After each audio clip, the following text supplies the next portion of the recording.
오늘은 담대함의 비결이라는 제목으로 우리 하나님 말씀 함께 나누도록 하겠습니다. 오늘 본문에서 사도 요한은 요한일서를 기록한 목적을 밝히고 있는데 13절 보시면 내가 하나님의 아들의 이름을 믿는 너희에게 이것을 쓰는 것은 너희로 하여금 너희에게 영생이 있음을 알게 하려 함이다. 이렇게 서신의 목적을 밝히고 있습니다. 영생이 있는 것을 아는 자와 모르는 자, 그것으로 삶이 얼마나 다르게 될 것인가. 영생을 가진 자들이라 그것을 알고 살아야 된다 하는 것을 이 서신의 목적을 밝히고 있는 겁니다. 하나님 자신이 생명과 복이시고 그것을 영생이라 우리가 부르는데 그 영원한 생명, 영원한 복이 아들 안에 있다는 것이고 아들을 믿는 자들에게 이 영생이 주어지는 것이라 하는 것이죠. 이것은 변하지 않는 진리입니다. 모세가 가나안 입성을 목전에 둔 출애굽 2세들에게 신명기를 통해서 당부할 때 네 하나님 여호와를 사랑하고 그의 말씀을 청종하며 또 그를 의지하라. 그는 내 생명이시고 내 장수시다. 하나님이 너희들의 영원한 생명이시다. 그래서 그분을 사랑해야 되고 그분의 말씀을 청종해야 되고 그분만을 의지해야 된다. 이렇게 당부를 했습니다. 그래서 하나님이 우리 앞에 두신 것이 이 생명, 영원한 생명과 복을 두셨고 또 다른 한편에는 사망과 화를 두셨다. 너희들 선택하라. 이렇게 말씀한 거죠. 그러니까 그분의 말씀 청종하고 그분 사랑하고 그분 의지할 때 그분이 우리에게 영원한 생명과 복을 주신다는 겁니다. 사람들이 되게 복에는 관심이 많은데 그 생명에는 별로 관심이 없어요. 그러니까 그도 그럴 것이 복은 이 땅에서 누릴 수 있다고 생각을 하는 것이고 영원한 생명, 영생은 이 땅에서가 아니라 다음 생에서 우리가 누리게 된다고 생각하기 때문에 당장 눈앞에 있는 복에 더 관심이 많을 수밖에 없는 거죠. 근데 그 복이라는 게 영생이거든요. 이 땅에서 누리는 어떤 것이 보이는 그런 것이 아니라 하나님이 주시는 복의 가장 그 높은 지고의 복은 영원한 생명을 누리는 것이기 때문에 나라에서도 우리가 영생을 누려가게 된다는 겁니다. 근데 그것이 누구 안에 있는가? 아들이 있는 자에게는 그 영원한 생명이 있고 아들이 없는 자에게는 생명이 없다. 이렇게 사도 요한은 못 박았습니다. 또 요한복음 서두에서도 태초에 계셨던 말씀 안에 이 생명이 있었다. 그런데 이 생명은 사람들의 빛이었다. 생명이다. 이렇게 주님 자신이 생명이라고 선포를 하셨습니다. 그래서 진리와 빛은 반드시 하나님의 복과 생명으로 우리를 이끌어가게 돼 있습니다. 그래서 누구든지 진리를 만났다고 하는 자는 그 진리의 길이 빛의 길일 수밖에 없고 영생의 길일 수밖에 없고 계속 생명으로 복으로 우리를 이끌어가는 진리일 수밖에 없는 겁니다.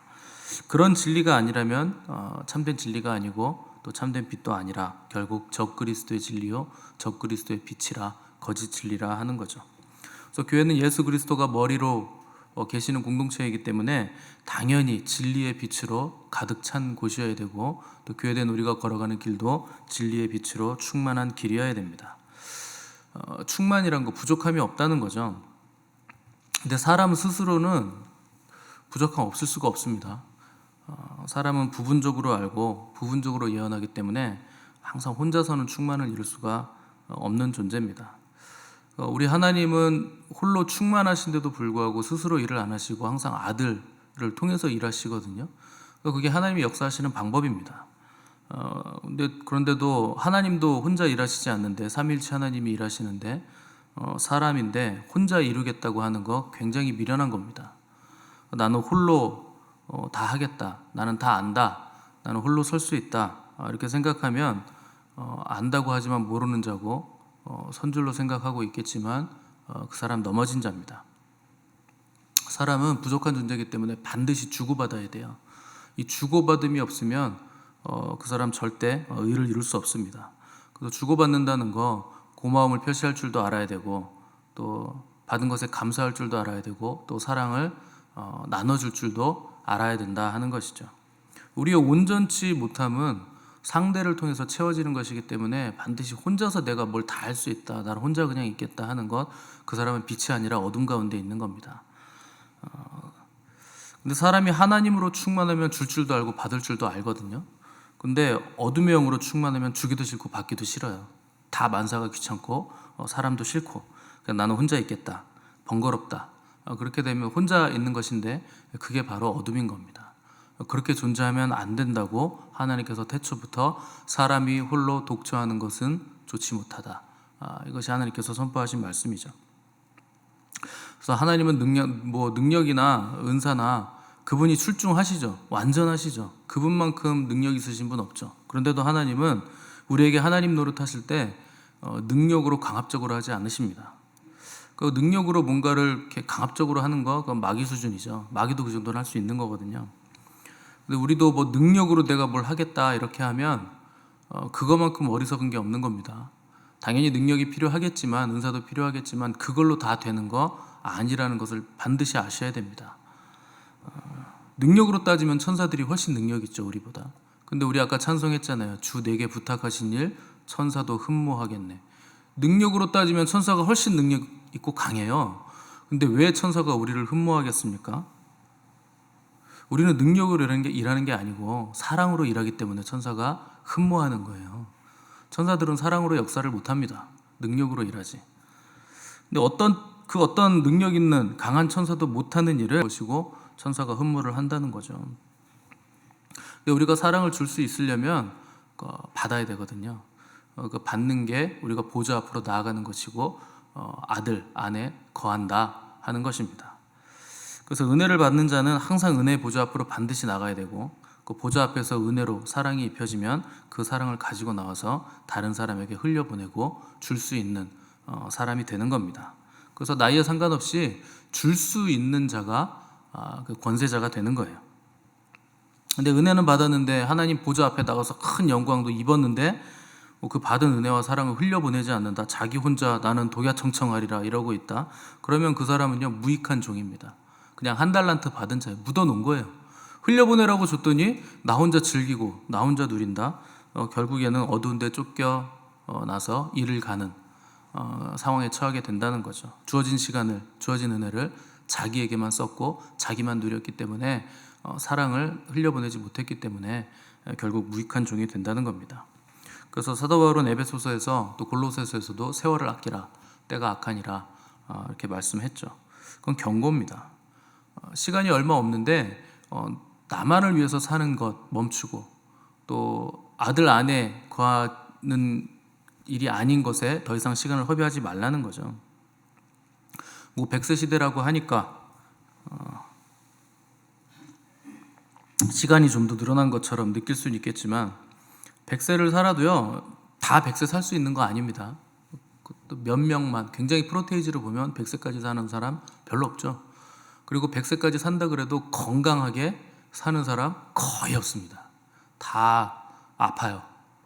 그래서 아프면서 뭐 100세까지 살고 1000세까지 산들 그게 무슨 소용입니까? 누워서 100세까지 사는 게 무슨 소용입니까? 그러니까 사실 우리가 사랑을 줄 수 있는 시간은 얼마 안 돼요. 기껏해야 뭐 80세 정도까지가 우리가 은혜를 받아서 나눠줄 수 있는 시간이 그 정도밖에 안 되는 거죠. 100년이라고 해봐야 뭐 얼마나 되겠습니까? 벌써 절반 넘게 살았는데 금방이잖아요. 저도 올해부터 100세에서 절반을 이제 넘었거든요.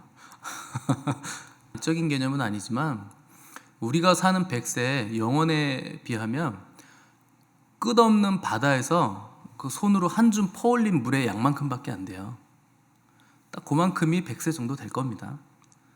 끝이 없는 바다에서 딱 그만큼이에요. 근데 그 짧은 시간이 너무나 적은데 흘러가는 시간도 너무나 빨라요. 벌써 4월이잖아요.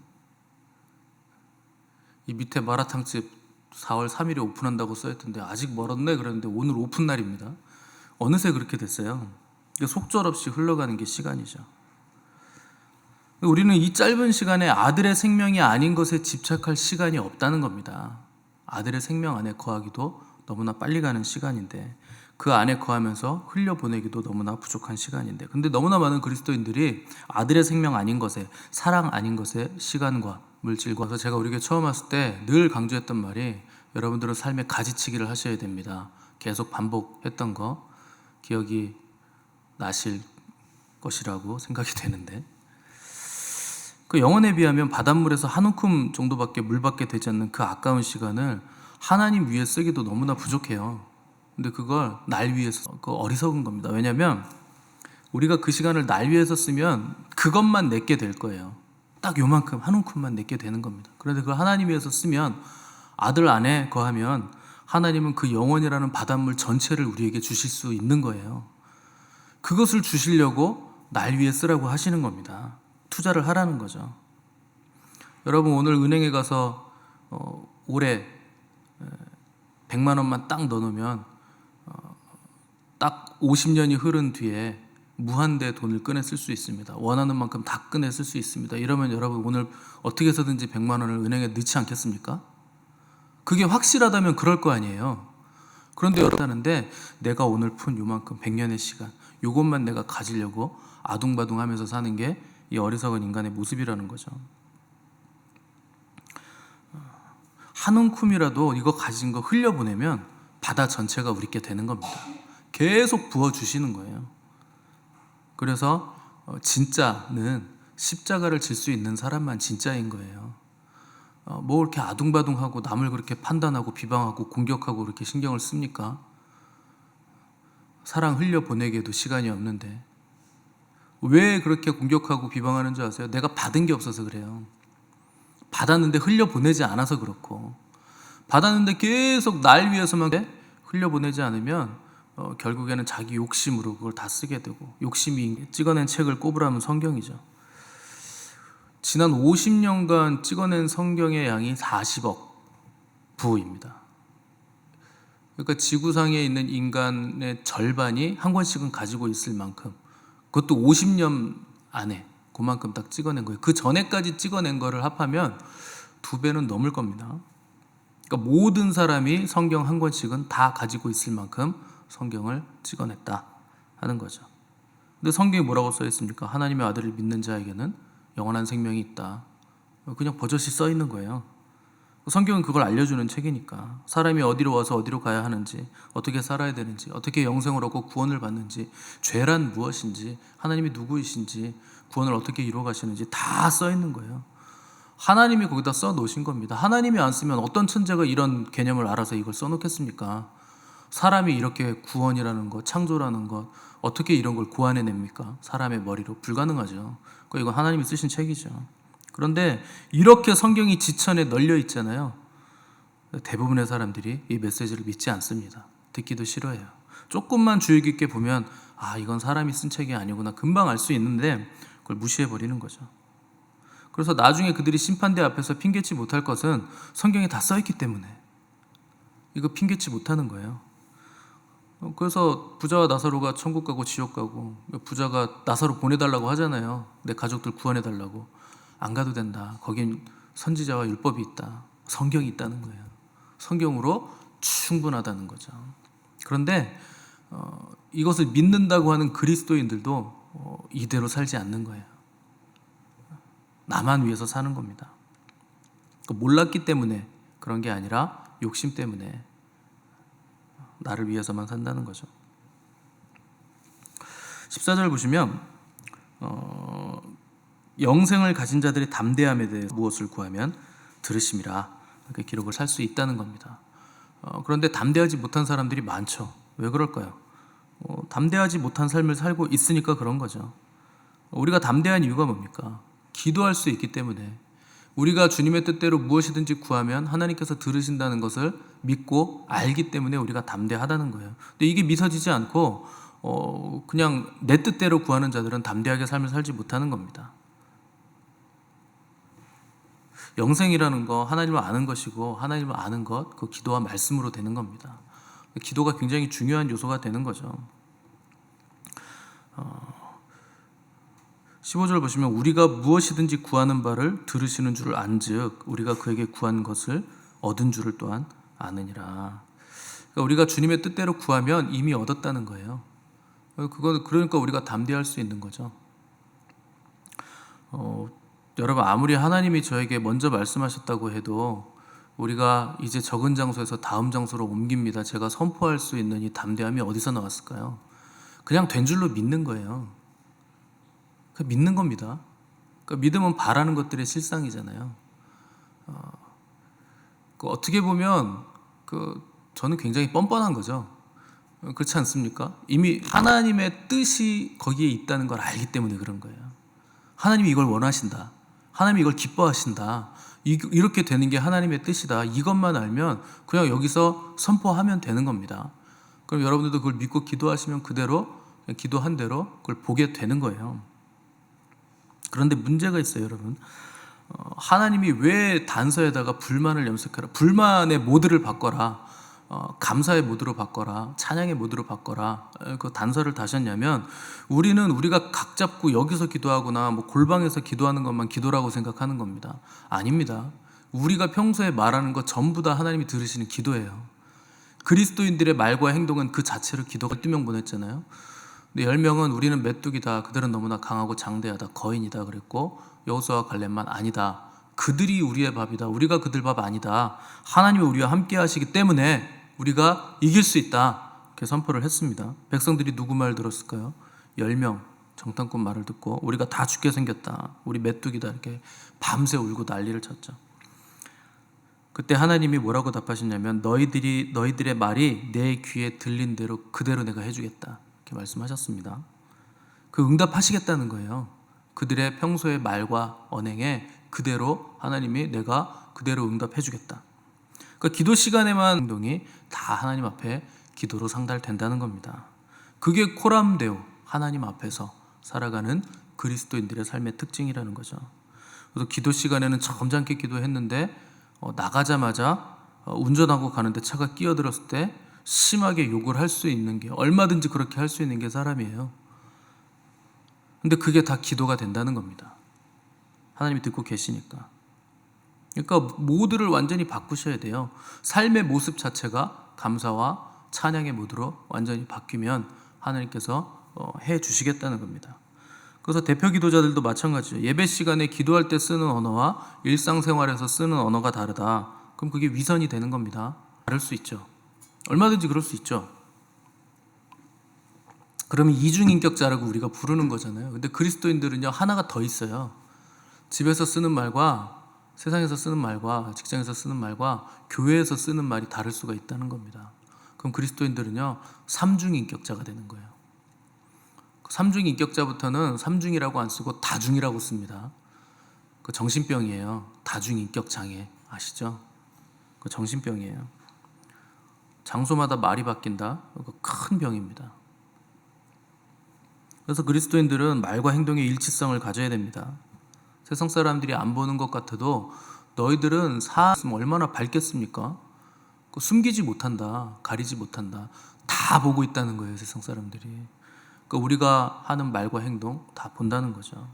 무엇보다 사람들도 보지만 하나님께서 들으시고 하나님께서 보시기 때문에 우리의 언행이 기도가 된다는 거 기억을 하셔야 된다는 거죠. 그래서 항상 감사, 찬양, 긍정적인 말을 하셔야 되고 항상 빛으로 여러분들 나가셔야 되는 겁니다. 어둠에 속하시면 안 돼요. 그래서 일상의 언어가 기도의 언어가 되시기를 바랍니다. 하나님 무엇이든지 우리가 말하는 대로 행동하는 대로 다 응답하실 거예요. 광야 1세대가 왜 가나안 땅에 못 들어갔? 그러니까 말이라는 게 얼마나 파워풀한가, 또 잘못 쓰면 얼마나 파괴적인가 하는 것을 여러분 아셔야 됩니다. 그래서 여러분 말실수 많이 하시는 분들은 진짜 주의하셔야 돼요. 그게 뭐 말을 생각해서 하라 그러지만 누가 말을 생각해서 합니까? 말은 그냥 반사적으로 나오는 건데, 무의식적으로 나오는 건. 말은요, 무의식의 세계예요. 무의식이라는 게 뭡니까? 평소에 내가 갈고 닦은 실력이 나온다는 거잖아요. 그래서 왜 스포츠 선수들이 몸이 다 이렇게 망가질 정도로 연습을 할까요? 기를 내는 거죠. 눈 감고도 할 수 있게, 무의식적으로도 할 수 있게 그 기를 내는 거예요. 그러니까 평소에 내가 어떤 생각을 하고 있느냐, 내가 평소에 어떤 말을 하고 있느냐, 나의 삶의 자리 평소에 그렇게 산다. 그냥 뻔한 겁니다. 그거는 누가 봐도 뻔한 거예요. 생각을 그렇게 하고 있고 말과 행동을 그렇게 하고 있구나. 그러니까 실수가 많구나. 그건 뭐 당연한 겁니다. 그럼 내가 하기 싫은 말이 갑자기 나오겠습니까? 나의 삶이 그냥 나오는 거지. 그래서 여러분 생각을 항상 그리스도께 고정하셔야 돼요. 그래야 실수가 없고, 그러니까 말하는 건 돈이 안 되니까 언제든지 일만 열면 그냥 할 수 있으니까 쉽게 불평하고 판단을 한다는 거죠. 근데 그리스도인들은 그러면 안 된다는 거예요. 그게 값을 치르지 않을 것 같겠지만 하나님은 우리의 말과 행동, 평소의 말과 행동에 그대로 보응하시고 응답을 하시겠다는 겁니다. 그래서 우리가 메뚜기가 밥이 아니라 저들이 우리의 밥이다. 그냥 이렇게 선포하셔야 돼요. 감사합니다, 주님. 그냥 그렇게 습관이 돼야 됩니다. 넘어졌는데 뭐가 감사합니까? 그래도 감사하셔야 돼요. 이것도 다 하나님의 뜻이 있습니다. 저를 겸손케 하시려고 이렇게 하셨군요. 그런 깨달음이 있어야 되죠. 제가 잘났다고 하는 게 아니라 제가 공사하다가 겨울에 넘어졌잖아요. 무릎이 기역자로 접혀가지고 넘어졌는데 한 5분 누워 있었습니다. 너무 아파가지고. 근데 희한하게도 땡큐 롤, 주님 감사합니다가 계속 나오더라고요. 넘어지는 순간 나오더라고요. 그건 습관이에요.